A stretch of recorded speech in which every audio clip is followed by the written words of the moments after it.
तो भाई साहब, जिस आईपीओ में लोगों ने जमकर पैसा लगाया था ये सोचकर कि इसका पैसा डबल होगा या जबरदस्त प्रॉफिट देगा, लेकिन आज उसका उल्टा हो रहा है। अब तो लोग यही सोच रहे हैं कि ये थोड़ा सा प्रॉफिट में भी खुल जाए तो बाहर निकल जाएं भाई साहब। तो मैं बात कर रहा हूँ लेंसकार्ट के आईपीओ की। मैंने पहले ही एक लॉन्ग वीडियो बना दिया था, उसमें बता दिया था कि ये आईपीओ बढ़िया नहीं है। मैंने इस आईपीओ की पूरी डिटेल में बताया था कि इसमें अप्लाई क्यों नहीं करना है अपने को। इस वीडियो में हम जानेंगे लेंसकार्ट आईपीओ की अपडेटेड जीएनपी के बारे में, और फिर जानेंगे इसके सब्सक्रिप्शन के बारे में कि सब्सक्रिप्शन कितना हुआ है, और लास्ट में जानेंगे इसकी लिस्टिंग डे स्ट्रेटेजी कि इसको लॉन्ग टर्म में होल्ड करना चाहिए या पहले ही दिन निकल जाना चाहिए। तो सबसे पहले बात करते हैं इसकी जीएनपी की। इसकी पहले जीएनपी भाई साहब पहुंच गई थी 25% के लगभग, लेकिन आज के टाइम में इसकी जीएनपी 5 से 7% के बीच में चल रही है और ये लगातार नीचे गिरती जा रही है। अगर ऐसा ही रहा तो भाई साहब ये जीरो होते हुए टाइम नहीं लगेगा, जैसा कि आज हुआ है। ओरेकल आईपीओ की जीएनपी 10% बता रही थी, लेकिन ये लिस्ट हुआ था 2% के ऊपर, और ये फिर 7-8% नीचे भी चला गया आज। तो क्या है, ओरेकल आईपीओ के फाइनेंशियल और फंडामेंटल्स लेंसकार्ट के आईपीओ से बढ़िया थे, फिर भी वो माइनस में चला गया है। तो अब आप देख सकते हो कि लेंसकार्ट की तो क्या हालत होगी। अब तो भाई साहब रिटेलर्स के अंदर खौफ का माहौल है कि ये प्लस में खुलेगा भी या नहीं। बाकी तो 10 तारीख को पता चलेगा। बाकी क्या है, अभी ये रिस्क की मोड में नजर आ रहा है। उम्मीद तो यही है कि ये प्लस में तो खुले, कम से कम एटलीस्ट 5% तो रिटर्न दे। बाकी तो भाई साहब ये मार्केट है, कुछ भी हो सकता है। मार्केट की कंडीशन पे डिपेंड करता है कि उस दिन मार्केट पॉजिटिव रहेगा या नेगेटिव। अब बात करते हैं इसके सब्सक्रिप्शन के बारे में।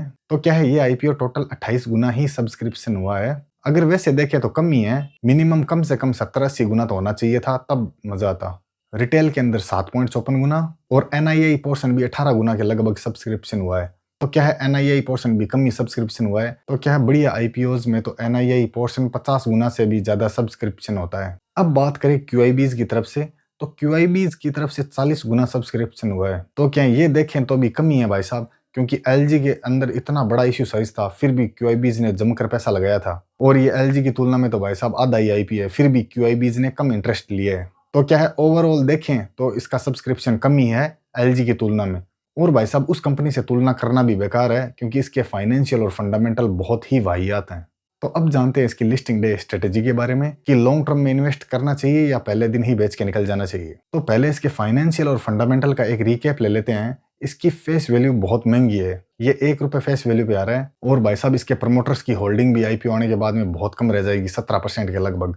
और भाई साहब इसके प्रॉफिट आफ्टर टैक्स 2023-2024 के अंदर नेगेटिव में है, और फिर 2025 के अंदर पॉजिटिव में आए हैं। वो भी तब जब इनको आईपीओ लाना था, वरना तो ये भी पॉजिटिव में नहीं आते। और इसका पी बहुत अनस्टेबल है, यानी बहुत महंगा है, ₹227 के लगभग है। तो भाई साहब दूर दूर तक ही नजर नहीं आ रहा, पी वैल्यूएशन बहुत महंगी है। और इसका अर्निंग पर शेयर निकल के आता है ₹1.77। तो क्या है, बहुत कम है, एक शेयर पर बहुत कम रुपए कमा रही है कंपनी।